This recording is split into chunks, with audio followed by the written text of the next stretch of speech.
I thought I was doing everything right, and then suddenly, I was facing the kind of loss no woman ever expects. It felt like the life I dreamed of was slipping through my fingers. And all I could do was ask God, why me? Whether you're seeking true stories, real-life Christian testimonies, uplifting moments, or just a little bit of hope, you can find it here. This is Kingdom Chronicles. Today we follow the journey of a woman whose life took an unexpected turn. What began with a simple hope to start a family became a battle that tested her health, her identity, and her faith. This is a story for every woman who has ever lost something that she thought she'd always have. Anyone who is walking through a valley that feels too deep to climb out of. This is Hannah's testimony. My husband and I got married in 2014 in the Philippines, where we lived at the time. After 4 years of knowing each other, serving in the music ministry together, helping at youth camps, and building a friendship rooted in faith, we finally tied the knot.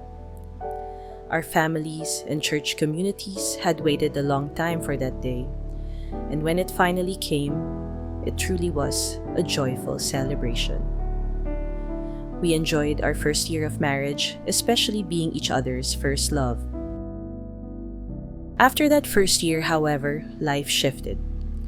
Both of my parents were dealing with health issues and needed more hands-on care. So we prepared to move back to the US, believing it would be temporary, just long enough to help them get the healthcare they needed. I was comfortable in the Philippines, and honestly, I loved our ministry life there. Leaving was hard, but after much prayer and wise counsel from mentors and friends, we knew it was the right decision. Ministry continues even when one person leaves, and staying only for my own comfort felt selfish. So we moved, not realizing we were stepping into a completely new chapter that God had already prepared for us.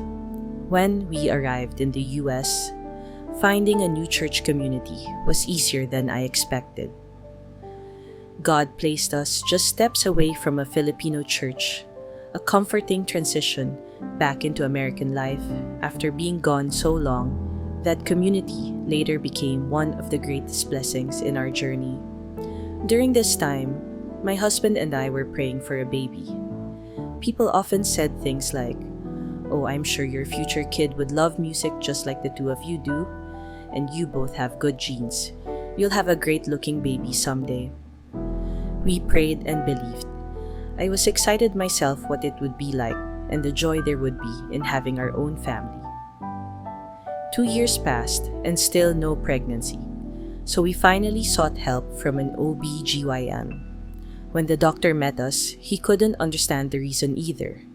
We both looked healthy. He ran tests and performed a scan and found a 9-centimeter mass and a fibroid. Nothing too concerning at first. He ordered blood work for both me and my husband. My husband's results were normal, but mine were not. One of the blood tests was CA-125, a cancer marker. The normal range is below 35, but my result was 1600. With that, the OB/GYN referred me to a specialist. Because I was young, the specialist still doubted it was cancer. But after running the CA-125 test again, my new level was 1900.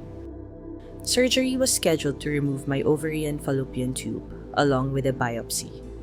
After the operation, I assumed the worst was behind me. When the doctor came in to discuss the results of the biopsy, I totally forgot about. I told myself, "Yay! After I heal, we could try again to have a baby." But instead, he delivered the news that changed everything. The specimen tested positive I had stage 2B ovarian cancer. I could no longer have children. That's when it got to me. It felt like cold water washing over my whole body. I cried and cried. The doctor asked gently, "Do you really want to have a child?" I said yes, if it was still possible. He mentioned surrogacy as an option, but switching insurance forced me to change doctors. The new doctor insisted we move immediately to surgery because the cancer was metastatic and pushed for at least a consultation at the fertility clinic. It was a 2-hour drive, and on the way, I was already questioning whether this path was really God's will. The fertility specialist, a mother herself, looked at my records and gently said, "We may be able to multiply your eggs, but the medication will also multiply the cancer cells. It's too risky." Her concern was genuine, and in that moment, I knew I had to let go. If you've experienced the grace of God in your own life, whether it's dramatic or quiet, consider sharing your testimony. You never know who it might reach or how it could encourage someone in their darkest moment. There's a link in the description where you can submit your story. We'd be honored to share it. Now, let's get back to the story. My husband fully supported my decision, and we shifted focus. Treatment and survival. I went through 3 rounds of chemotherapy in 3 weeks, then prepared for a full hysterectomy. After the hysterectomy, after a few days in the regular room and having therapy, I started getting dizzy. I also found out that my blood pressure was gradually decreasing. Something was not right. Tests revealed a hematoma, likely caused by chemo slowing the healing process. I was rushed into emergency surgery. My husband thought he might lose me that day, but God placed the head of the OB department in that operating room, and he saved my life. I stayed for another week at the hospital.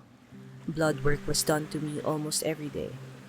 I used to be afraid of blood being drawn from me, but since it was an everyday thing for me then, I guess I'd say that I overcame that fear. For weeks, my extended family and our church community became my lifeline. Someone always drove me to chemotherapy and picked me up. Others cooked meals, healthy food, Filipino food, anything that could help me regain strength. I was never alone, and that made all the difference. Eventually, my doctor came back with the news.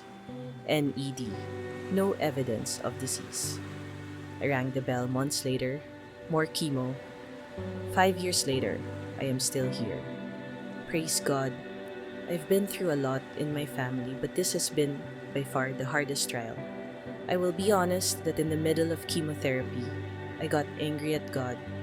I reached a point in my journey where I felt angry at God. I had served Him my whole life, discipling, singing, leading youth. I tried to live healthy. I loved people. I did everything right. And yet, cancer. I tried for some time to take God out of my life. I journaled my frustration. I questioned everything. But in the end, when I tried to imagine a life without Him, without purpose, meaning, or eternal hope, I found nothing else worth living for money, career, possessions. Everything was empty. Trusting in man who is flawed, biased, and limited in knowledge is illogical too. So, in the end, all is hopeless. With that, I've come to confirm that the Bible is reliable, and I can trust that while for now we suffer because of sin and evil in the world, God will one day restore it all. No eye has seen, no ear has heard, and no mind has imagined what God has prepared for those who love Him. 1 Corinthians 2:9. He will wipe every tear from their eyes, and there will be no more death or sorrow or crying or pain. All these things are gone forever. Revelation 21:4. Looking back now, here are the things God taught me. I realized that there were parts in my theology that were wrong. I may not verbalize it that way, but it explains why I became angry. I thought that obedience to God would mean that nothing bad would happen to me, but in reality, God allows us to experience pain and suffering so that we would see our need for Him. I may have come back to the US for my parents' health concerns, but God sent me back here also for my own. My cancer was found relatively early when I didn't feel any symptoms, and with that, it was easier to cure. Most find their ovarian cancer in later stages. According to the American Cancer Society, out of 22,530 ovarian cancer patients, 13,980 will not survive. God has plans for His glory and for our good. I have a husband who is sticking with me through all of this and still chooses to love me. even when we won't be having our own biological children. I have a strong support system.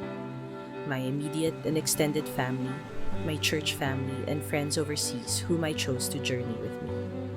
They've helped me get to appointments, cook for daily meals, assist me with my parents, and offer support, comfort, and prayers. God has opened our minds to the possibility of adopting one day. I didn't realize that I idolized having my own biological child. It wasn't the cancer that I was initially concerned about. It was not being able to have a baby. But if God wills that we adopt, then we'd love that child remembering that God loves all the children. The way we choose to face challenges can make or break us. I now choose joy, not because of my own strength, but because Christ lives in me. And finally, I want everyone to know this. Please get your regular checkups. I looked healthy, I felt healthy, I exercised, ate well, and lived normally. But ovarian cancer is a silent killer. Going to the doctor, not because I felt sick, but because something didn't seem right, saved my life. Choose wellness. Choose proactive care. You never know what God might reveal before it's too late. 5 years cancer-free, all by His grace. Now, Hannah's journey wasn't easy. Like I said before, what began as a simple hope to start a family turned into a life-altering fight with ovarian cancer. She got a diagnosis that not only threatened her health, but also took away her ability to have a child naturally.